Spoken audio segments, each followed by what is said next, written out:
All right, good morning, everybody.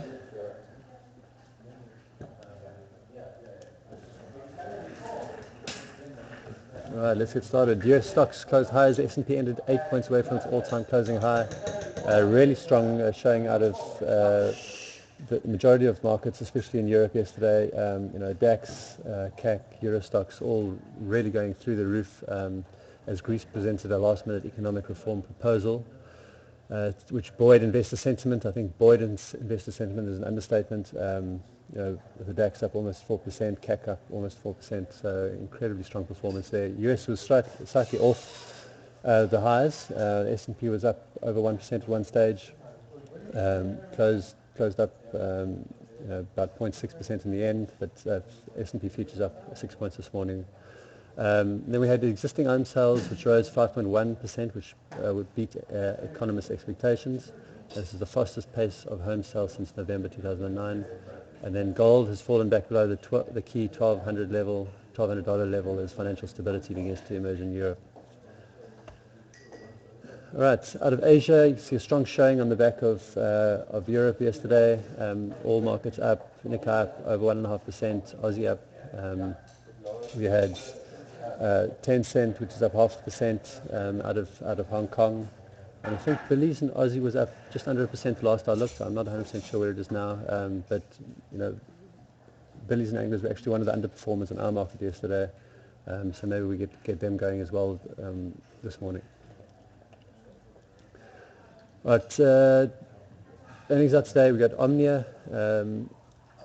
Actually, looks like it really beats on expectations. Headline earnings were 14.65. Bloomberg estimates were 11.94. Revenue beat as well, and the dividend in line. So I'm not sure if they came out with guidance or not, but from first glance, it looks like they beat. Key factors today: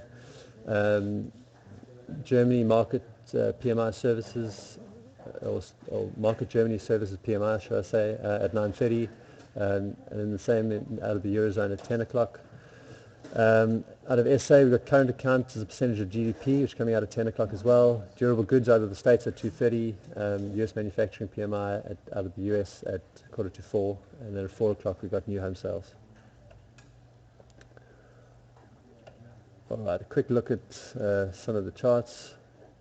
I'll start in the Aussie. So we've had a good recovery out of the Aussie. We was in this sort of sideways band between 45.5 and sort of 46.5, which we finally broke out of yesterday.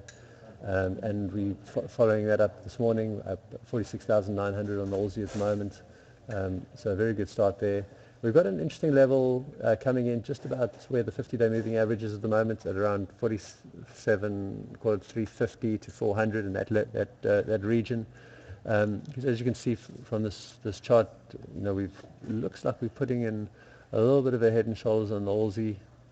Obviously, it's still too early to tell, but the height of that left shoulder is around that 47, 350 level. So keep an eye on it there. If we can blast through that level, then we could have some more follow through on the upside and maybe go test the highs on the Aussie. If we reverse off that level, then there is a potential that we could turn down again.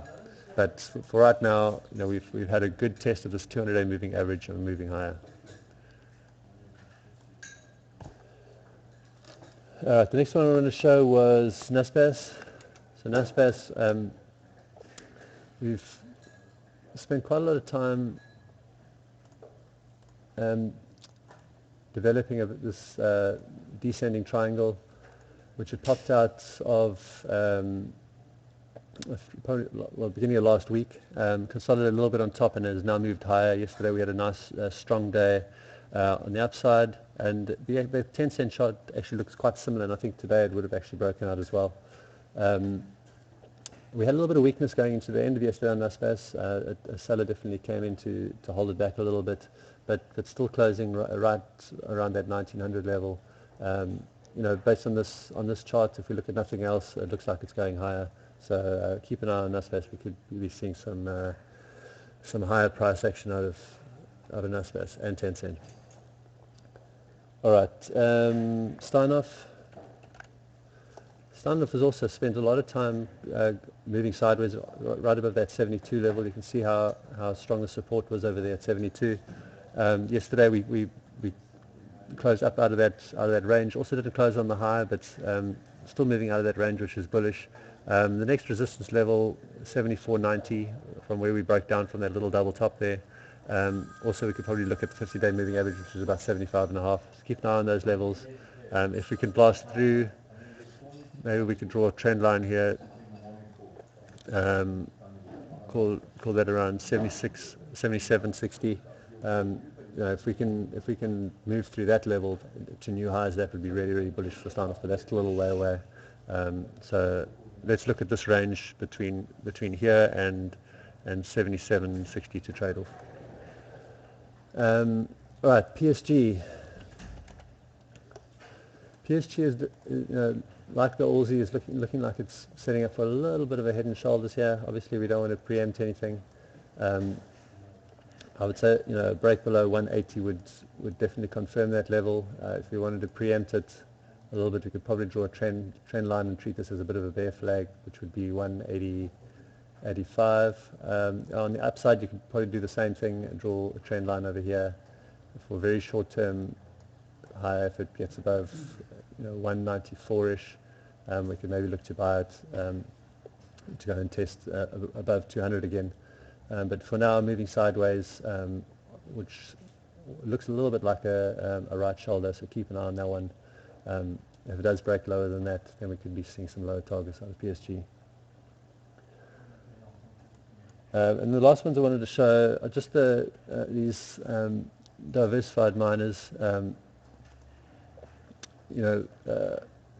Kumba actually had a nice little rally off the low, but it seems to have broken down out of a, I don't know if you want to call it a ascending triangle or a bear flag, whatever, from the bigger downtrend. But it's spent two days now that it's broken below this level. We're going to look for continued weakness. There hasn't been any kind of bounce out of the recent market bounce. And its pals are also struggling, like Arsaw also can't get out of this funk. It's been going sideways, can't catch a bounce. For Arsaw, I think, obviously this, if we zoom it in a little bit, we're looking at around, let's see if I can get that across here. I think we're looking around 102-ish, or between 100 and 102. To get a break below that level, that could be really bearish for Arsaw. And the last one I was going to show is ARI. Same thing, putting in a new low. It broke down similar to Kumba, similar kind of pattern, but it broke down a little bit earlier. It definitely has been underperforming the other two. And it's put in a new closing low as well, so which was at 91, so trading around about 88.90 at the moment. Keep an eye on those levels. At the moment, it looks like those have lower targets to come. That's all for today, guys. Good luck trading.